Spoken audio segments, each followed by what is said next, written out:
Peuple de Côte d'Ivoire, peuple épris de paix, de justice, de démocratie et de liberté. Alors, depuis des jours, nous avions communiqué sur la projection d'une marche qui aurait lieu demain, 4 octobre 2025. Et nos différents partis politiques qui ont projeté cette marche du samedi ont procédé à l'annulation de cette marche. Alors, nous allons écouter le communiqué qui nous donne les raisons de cette annulation et je vais venir naturellement donner ma position sur ce communiqué. Écoutons nos cadres.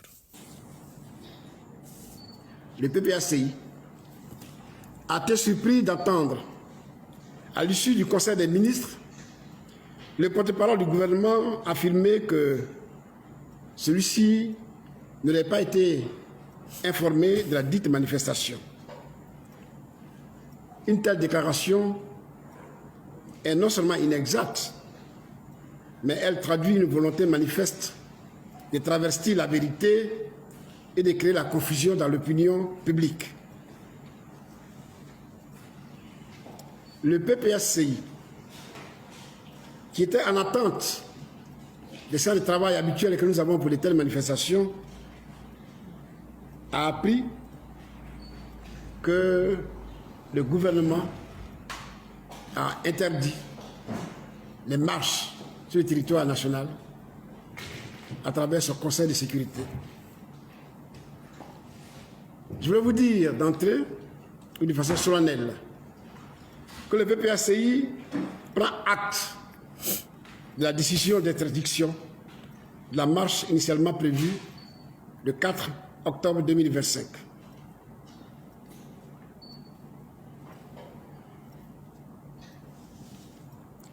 Cependant, afin d'éviter certains débordements et incompréhensions, le PPACI décide du report de la marche initialement prévue le 4 octobre 2025. Le PPACI reprogramme la marche prévue le 4 octobre. Il reprogramme cette marche pour le 11 octobre 2025. Je vous remercie. Alors, nos cadres, en tant que bons démocrates et respectueux des lois fondamentales qui régissent notre pays, sont allés déposer des motions aux autorités compétentes annonçant la projection d'une marche le 4 octobre. Et hier, il y a eu un conseil des ministres. Et après le conseil des ministres, le porte-parole du gouvernement informe l'opinion nationale et internationale, sinon nous produisons un communiqué nous faisant croire qu'ils n'ont pas été informés de la projection d'une telle marche. Bon, déjà, depuis le 1er octobre 2025, Alassane Dramane Ouattara n'est plus président de la République de Côte d'Ivoire, selon la Constitution.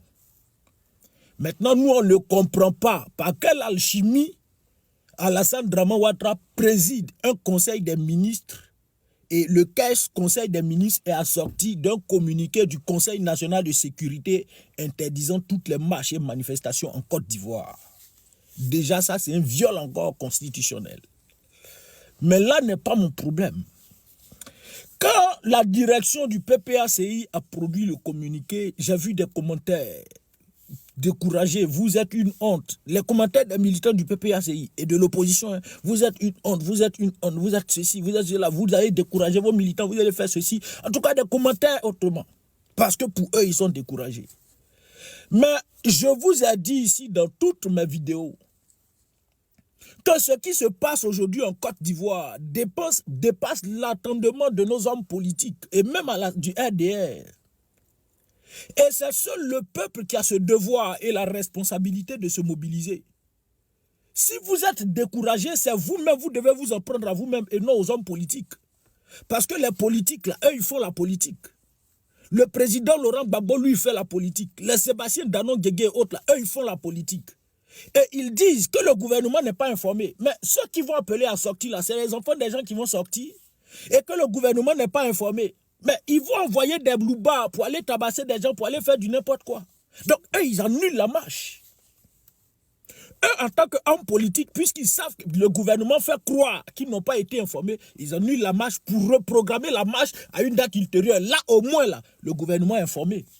Maintenant, vous qui êtes découragés, là, c'est le peuple seul qui a la responsabilité de se délivrer. Mais vous êtes assis là, vous attendez mot d'ordre. Et je vous ai dit que ce qui arrive en Côte d'Ivoire, là, il n'y a aucun homme politique qui doit donner un mot d'ordre au peuple de Côte d'Ivoire. Si le peuple de Côte d'Ivoire estime véritablement que ses droits fondamentaux sont bafoués, c'est lui qui doit sortir. Mais si vous êtes découragé, c'est parce que vous attendez le mot d'ordre d'un homme politique. Pourtant, l'homme politique, lui, en question, là, lui, c'est toi, il attend pour faire le combat. Mais tous les combats que Laurent Gbagbo a menés là, c'est avec le peuple qu'il a mené, il n'a pas pris une aiguille. Donc, vous pensez que Laurent Gbagbo, quand il dit que le 4e mandat anticonstitutionnel n'aura pas lieu en Côte d'Ivoire, il compte sur une armée, il compte sur une aiguille. Mais c'est sur vous, le peuple de Côte d'Ivoire, il compte. Mais comment Laurent Gbagbo qui compte sur vous, là, vous aussi, vous comptez sur lui pour vous donner mot d'ordre? Donc, le peuple de Côte d'Ivoire a la responsabilité de se donner lui-même le mot d'ordre et puis faire les choses. Et vous, aujourd'hui, vous qui êtes découragés, là, vous pouvez vous-même vous donner un mot d'ordre et puis aller sur le terrain. C'est ça qui est la vérité, parce que c'est le peuple qui subit. Nos hommes politiques, là, ils ne subissent rien. Mais celui qui subit jusqu'à preuve de contraire, là, c'est nous, le peuple de Côte d'Ivoire. C'est pourquoi nous devons nous donner mot d'ordre, prendre nos dispositions, prendre nos responsabilités pour aller sur le terrain. Allez-y au Madagascar, tout près ici. Ils ont été dans les rues jusqu'à ce que d'abord le gouvernement soit dissous, et puis le président de la République a rendu sa démission. Voici ce qu'on dit un peuple déterminé. Au Népal, c'est ce que les mêmes manifestants ont fait. Jusqu'à ce que le gouvernement soit dissous. Et les ministres ont fui, s'accrochaient à des fils d'hélicoptères pour échapper à la colère des manifestants. Mais vous êtes là, vous attendez qu'un homme politique vous donne un mot d'ordre. Mais l'homme politique, il a donné un mot d'ordre.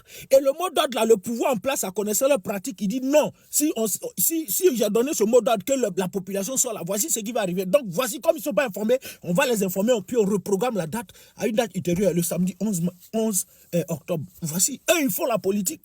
Et c'est la politique qu'ils sont en train de faire. Laurent Gbagbo, lui, fait la politique. Et le peuple qui est marginalisé, le peuple dont les droits fondamentaux ne sont pas respectés, c'est ce peuple-là qui a la responsabilité de se libérer. Et nous-mêmes, nous, peuple, on peut se donner un mot d'ordre et puis on sort sur le terrain. Même aujourd'hui, on peut sortir sur le terrain pour chasser hors de la tête de notre pays, ces voyous, ces rebelles, ces pantins, ces assassins, ces buveurs de sang à la tête de la Côte d'Ivoire. Voici ce qui est la vérité.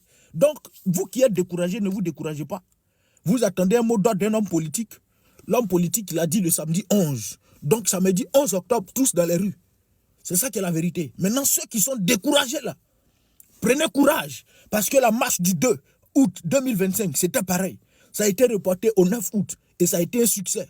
Donc, le 4 a été reporté, le 11 sera véritablement un succès. Soyez mobilisés, que personne ne soit découragé. Que Dieu bénisse la Côte d'Ivoire.